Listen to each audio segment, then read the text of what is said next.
Retour sur les moments forts du Grand Prix de France 2026 à la Capelle Marival dans le Lot. En catégorie MX2 d'abord, première manche. Fox Shot à mettre au crédit de Sacha Konen. Il s'envole devant Mathis Valin, le français, à la maison.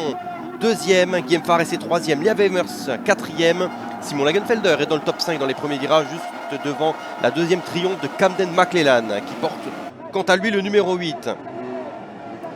Sacha Konen qui pousse dans les premiers tours. Mathis Valin en deuxième position jusqu'à cette attaque rapide de Guillaume Farès dans les vagues. Ça passe pour le pilote espagnol, deuxième. Sacha Konen qui partira à l'erreur, tout seul, après quelques tours. Farès prend la tête de la manche. Valin est second. Résulis en profite. Il se retrouve à ce moment troisième. Simon Lagenfelder qui attaque Sacha Konen pendant plusieurs tours. Ça passe finalement ici à l'intérieur sur le pilote belge. Sacha Konen qui perdra un petit peu ses moyens en cette première manche MX2 avec une nouvelle chute ici dans les ornières profondes et techniques de la Capelle Marival. Il finira en 9e position de cette première manche MX2. Yanis Résulis, lui, partira également à la faute alors qu'il était 4e. Il finira 6e de cette manche. Un tour de l'arrivée, Camden McClellan qui pousse fort sur le numéro 1 de Simon Lagenfelder. Ça passe pour le pilote sud-africain.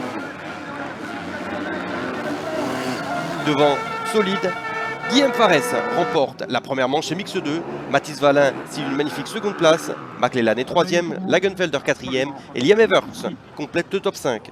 Derrière, on retrouve Yanis Résulis, Julius Mikuna, Sacha Konen et Maxime Gros est en 9e position devant Garcia qui complète le top 10 pour sa première pige en mondial MX2.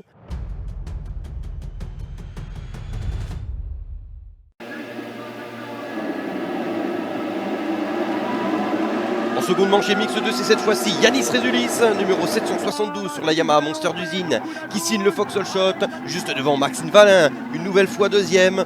On retrouve Liam Evers au 3e rang, McClellan 4e, Lagenfelder est 5e dans le premier tour, juste devant le vainqueur de la première manche MX2, Guillaume Farès. Yanis Résulis qui signe une nouvelle fois un très bon départ. Combien de temps pourra tenir le pilote letton le leadership de la seconde manche MX2? McClellan est passé second. Liam Evers avait furtivement pris la 3e place également. Mathis Valin qui la reprend à l'intérieur ici. Guillaume Farès très incisif dans ce début de manche. S'en prend d'abord à Mathis Valin dans les vagues. Ici à l'extérieur, ça passe pour le pilote espagnol. Il s'attaque ensuite à son coéquipier Camden McClellan. Ça ne passera pas tout de suite, mais Guillaume Farès recoupe l'intérieur ici. Il est désormais second. Résulis, à 3 tours de l'arrivée, est toujours en tête jusqu'à cette action de Guillaume Farès qui prend le leadership de la seconde manche MX2. Yanis Résulis qui craque légèrement dans le tour qui suit. Camden McClellan ici avec un magnifique extérieur prend la seconde place dans le virage qui suit. Mathis Valin prend également le 3e rang au pilote letton. Lagenfelder qui se fait surprendre alors qu'il était en 6e position. Pas de mal pour le leader du championnat, mais Sacha Konen prendra le meilleur. Dernier tour, McClellan qui attaque, Farès qui serre la ligne pour tenir sa place de leader.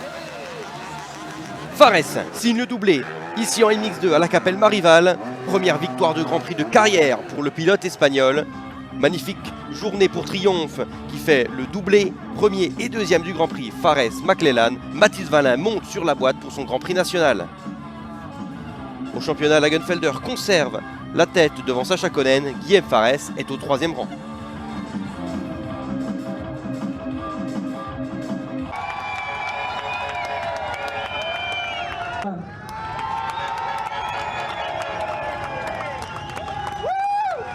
Et nous avons...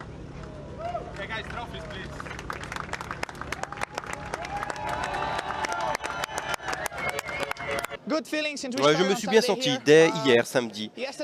Hier j'étais un petit peu trop pressé, vous savez, avec ce break, le manque de courses. Je voulais vraiment rattraper des points au championnat.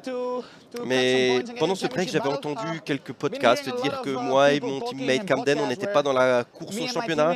Ça m'a vraiment énervé parce que je pense que ce week-end, on a vraiment montré de belles choses.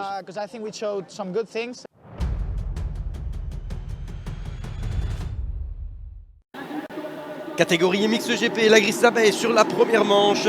C'est Lucas Konen, numéro 5, leader du championnat pour seulement 3 petits points qui s'envolent en tête. On retrouve également Tom Vial, très bien placé aux avant-postes. On retrouve André Adamo en deuxième position qui se bat ici avec Vial. Vial à l'intérieur, ça passe pour la seconde place. Jeff Erlings est quatrième, Kyle de Wolf cinquième. On retrouve également Paul Jonas, bien placé dans ce premier tour. Erlings qui pousse très rapidement sur Adamo et sur Vial. Thibaut Bénistan qui chutera lourdement dans le premier tour de cette première manche, blessé. Le pilote sera évacué après plusieurs tours.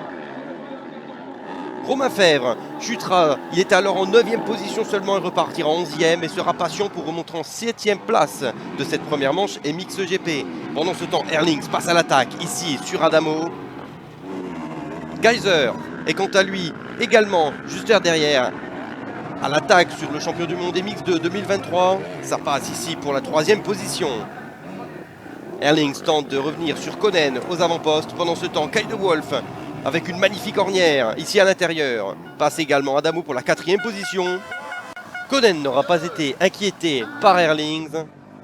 Victoire en première manche chez Mix GP. Erlings second, Geyser 3e, Kyle de Wolf 4e et André Adamo complète le top 5. Les Français sont derrière avec Renault 6e, Fèvre 7e et Tom Vial termine 8e. Fernandez et Bonacorsi complètent le top 10.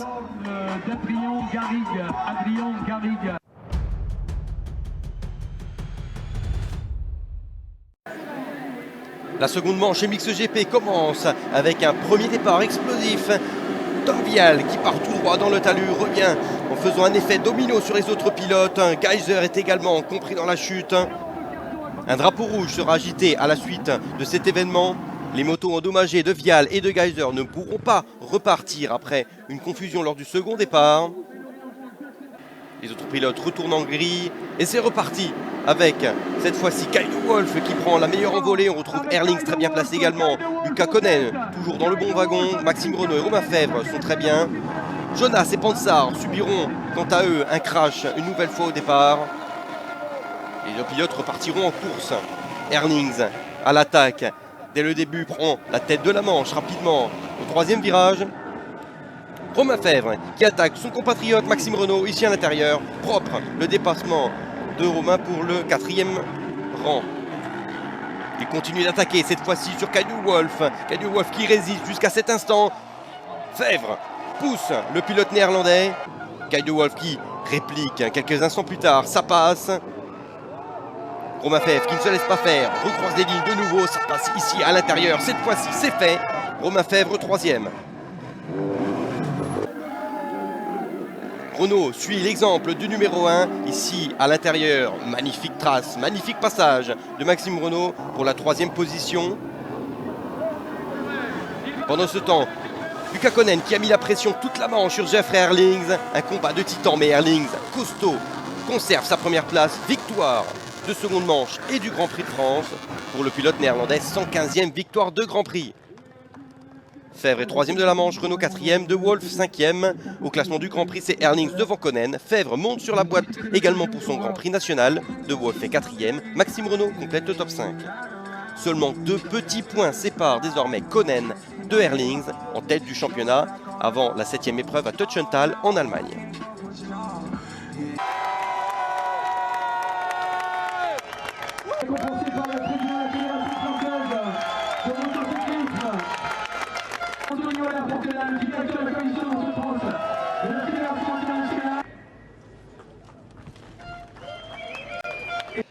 Oui, exactement. C'était exigeant pendant 20 tours ou plus sous la pression, notamment à cause de la chaleur. Dans les derniers tours, j'avais des crampes, même sur le podium, j'avais des crampes aux jambes. Mais je suis vraiment content. On a fait 1-2-1 ce week-end. C'était pas un circuit facile pour un pilote néerlandais. Donc bon week-end et merci à tout le monde chez Honda, HRC Petronas.